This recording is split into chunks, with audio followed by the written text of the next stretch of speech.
तो है guys welcome back to my to videos. तो इस वीडियो में दोस्तों डिस्कस करने वाले हैं यहाँ पर कुछ इंपॉर्टेंट कंपनीज को और उनसे रिलेटेड कुछ इंपॉर्टेंट अपडेट्स हैं जिसकी बात करेंगे इस वीडियो में।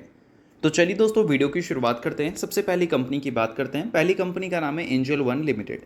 बट इसको डिस्कस करने से पहले दोस्तों अगर आपने अभी तक चैनल को सब्सक्राइब नहीं किया है तो चैनल को सब्सक्राइब करके बेल आइकन को प्रेस कर लो और टेलीग्राम चैनल को भी ज्वाइन कर लो जिसका लिंक आपको डिस्क्रिप्शन में देखने को मिल जाएगा।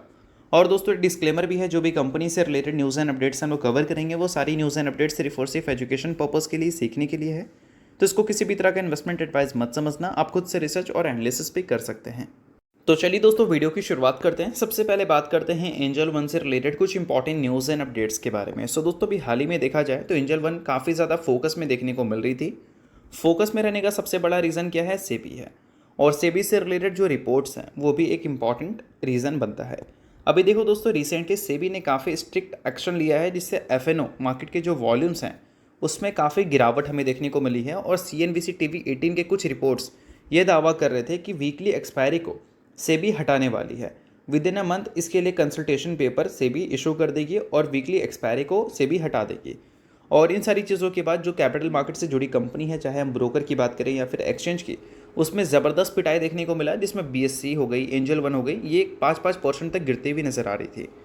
सो अब दोस्तों वीडियो में आगे बढ़ने से पहले बात कर लेते हैं एक सेबी रजिस्टर्ड टेलीग्राम चैनल के बारे में जो कि अपने ही टीम मेंबर का है। और उसको अगर आपने अभी तक ज्वाइन नहीं किया है तो आप उसको ज्वाइन कर सकते हैं। अब देखो, ज्वाइन करने का सबसे बड़ा बेनिफिट क्या है कि काफ़ी सारी कंपनी के जो चार्ट्स होते हैं उसको अच्छी तरह से एनालिसिस कर आपको यहाँ पर अपडेटेड देखने को मिलता है। और सेबी रजिस्टर्ड टेलीग्राम चैनल है तो सेबी रजिस्टर्ड रिसर्च एनालिस्ट के द्वारा अच्छी तरह से प्रॉपर एनालिसिस करके ही ये सारी डिटेल्स आपको देखने को मिलती हैं। तो लिंक आपको डिस्क्रिप्शन में दिख जाएगा, लिंक के थ्रू जाकर चैनल को ज्वाइन कर लो। सो देखो दोस्तों, अभी हाल ही में कंपनी के कुछ बिजनेस अपडेट्स हमें देखने को मिले हैं मार्केट शेयर से रिलेटेड। तो देखो यहाँ पर मेंशन किया गया है एवरेज डेली टर्नओवर अगर हम मार्केट शेयर के हिसाब से देखें तो अगर हम बात करें ओवरऑल इक्विटी मार्केट के बारे में, मतलब कंप्लीट इक्विटी मार्केट के बारे में, तो उसमें अभी के टाइम पे कंपनी का जो मार्केट शेयर है Q4 तक वो 19.9% हमें देखने को मिलता है, जो कि पहले कितना था भाई? 22.8%। यानी कि इक्विटी मार्केट पे जो कंपनी बड़ा मार्केट शेयर ले रखी थी उसको कंपनी ने पिछले 2 सालों में लूज़ किया है। और उसके अलावा एफएनओ मार्केट की बात करें तो वो बोल सकते हैं वहाँ पर भी गिरावट हुआ है, बट इक्विटी मार्केट के कंपैरिजन में गिरावट हमें कम देखने को मिल रही है। एफएनओ मार्केट में फिलहाल देखा जाए तो 21.4% का मार्केट शेयर है। कैश मार्केट में कंपनी का प्रेजेंस है 17.5% मार्केट शेयर के साथ, जो कि पहले हमें 12.3% देखने को मिलता था। और कमोडिटी मार्केट की बात करें तो उसमें भी कंपनी का प्रेजेंस काफ़ी अच्छा और काफ़ी स्ट्रॉन्ग है। कमोडिटी मार्केट में कंपनी का जो मार्केट शेयर है वो 57.7% का है, जो कि पहले 55.2% था। यानी कि बोल सकते हैं कि एक ऐसा सेगमेंट है कंपनी के पास जिस पे कंपनी सबसे बड़ा मार्केट शेयर ले रखी है अगर हम पूरी इंडस्ट्री की बात करें। बट दोस्तों सबसे इंटरेस्टिंग बात यहाँ पर यह है कि जब हम बात करते हैं कंपनी के बिजनेस सेगमेंट्स के बारे में, जिससे हमें यह पता चलता है कि कंपनी का कौन सा सेगमेंट कंपनी को कितना रेवेन्यू देता है। तो देखो, broking and depository segment company को टोटल रेवेन्यू का 72% देता है।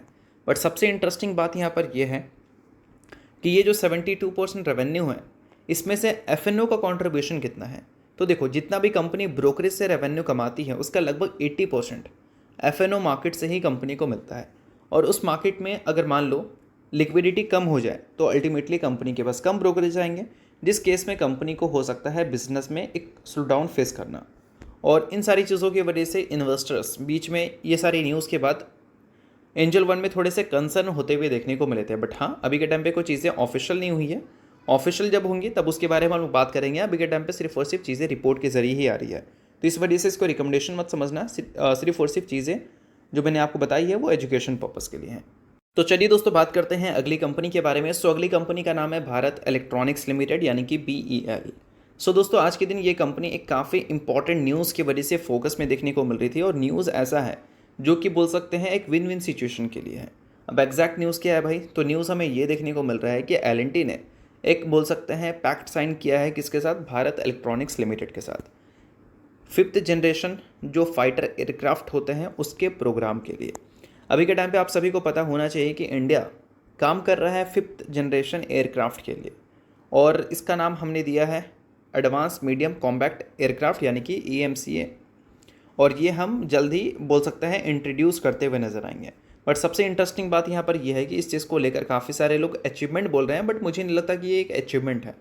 अचीवमेंट बेसिकली किसको हम बोलते हैं? जो हमने बोल सकते हैं पहली बार किया है, या फिर बोल सकते हैं हमारे आसपास कोई है नहीं।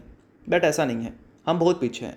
अगर हम डेवलप नेशन की बात करें, लाइक अमेरिका की, लाइक हम बात कर सकते हैं चाइना की, हम बात कर सकते हैं रशिया की, तो ये 5th जनरेशन तो बहुत पहले से ही ऑन कर रखे हैं। अभी के टाइम पे चाइना जो है वो 6th जनरेशन पे काम कर रही है, उसकी टेस्टिंग कर रही है, उसकी प्रोग्रामिंग कर रही है। और हम किस पे काम कर रहे हैं? हम 5th जनरेशन बनाने पे काम कर रहे हैं। तो इस चीज़ को समझो।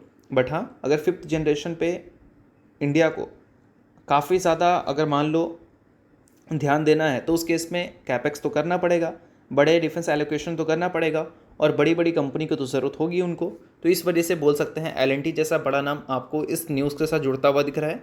उसके अलावा भारत इलेक्ट्रॉनिक्स लिमिटेड, जो कि बोल सकते हैं डिफेंस सेक्टर की एक काफ़ी कंसिस्टेंट कंपनी है, वो भी इसके साथ आपको जुड़ती हुई दिख रही है। अगर पिछले 10 साल का ट्रैक रिकॉर्ड देखोगे इस कंपनी के प्रॉफिट ग्रोथ CAGR का, तो काफ़ी स्मूथ हमें देखने को मिलता है। सो अगर आप BL के शेयर होल्डर हैं तो इन सारी न्यूज़ को ज़रूर आप चाहो तो नोट कर सकते हो। बाकी हाँ, इन सारी चीज़ें सिर्फ एजुकेशन पर्पज़ के लिए, किसी भी तरह का इसको रिकमेंडेशन मत समझना। अब बात करते हैं अगली कंपनी के बारे में, जिसका नाम है नज़ारा टेक्नोलॉजीज लिमिटेड। अभी रिसेंटली कंपनी ने दोस्तों 1:1 की रेशियो में बोनस अनाउंसमेंट किया था, जिसका रिकॉर्ड डेट कंपनी ने सेट किया है 26 सितंबर का। यानी कि इस डेट से पहले जो भी कंपनी के शेयर होल्डर होंगे वो पूरी तरह से एलिजिबल होंगे कंपनी में बोनस के लिए। सो अगर आप इस कंपनी के शेयर होल्डर हैं तो बेशक इस न्यूज़ को नोट कर सकते हो। शेयर होल्डर नहीं हो, इग्नोर कर सकते हो, न्यूज़ थी इस वजह से मैंने बता दिया। बाकी ये किसी भी तरह का रिकमेंडेशन नहीं है। तो चलिए इसके अलावा बात करते हैं अगली कंपनी के बारे में, जिसका नाम है दोस्तों इन्फोसिस लिमिटेड। बट इन्फोसिस को डिस्कस करने से पहले अगर आपने अभी तक मेरे टेलीग्राम चैनल को ज्वाइन नहीं किया है तो उसको जाकर आप ज्वाइन कर लो। सेबी रजिस्टर्ड टेलीग्राम चैनल है, लिंक आपको डिस्क्रिप्शन में देखने को मिल जाएगा। तो चलिए दोस्तों बात करते हैं इन्फोसिस के बारे में। तो अभी रिसेंटली इन्फोसिस एक बड़े न्यूज़ की वजह से फोकस में देखने को मिल रही थी। न्यूज़ दोस्तों काफ़ी इंपॉर्टेंट है। देखो, मेंशन किया गया है कि इन्फोसिस ने जो लॉन्ग टर्म कोलैबोरेशन कर रखा था सनराइज़ कंपनी के साथ, उसको उन्होंने एक्सपैंड कर दिया है।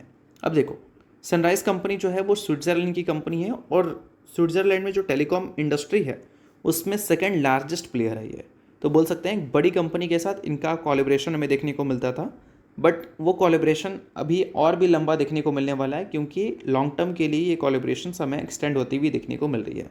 तो बेशक इस न्यूज़ को हम अच्छा बोल सकते हैं। बाकी इसके अलावा दोस्तों अगर हम बात करें ये सारी न्यूज़ के बारे में, लाइक H1B वीज़ा को लेकर, तो उस रीज़न से तो हमारी IT कंपनी तो फोकस में लगातार रहेगी। चाहे इसमें आप TCS को ले लो, इन्फोसिस को ले लो, LTIMindtree को ले लो, या फिर किसी अदर टेक कंपनी को ले लो, क्योंकि इनका मैक्सिमम रेवेन्यू 50% से ऊपर US से आता है। और H1B वीज़ा हाइक जो हमें देखने को मिली है, उस केस में क्या है कि हमारी जो इन्फोसिस है उसकी US में जो वर्कफोर्स है उसका एक परसेंटेज निकालोगे H1B वीज़ा को लेकर, तो सबसे बड़ा मार्केट शेयर इन्फोसिस के पास ही है इस पर्टिकुलर सेगमेंट में।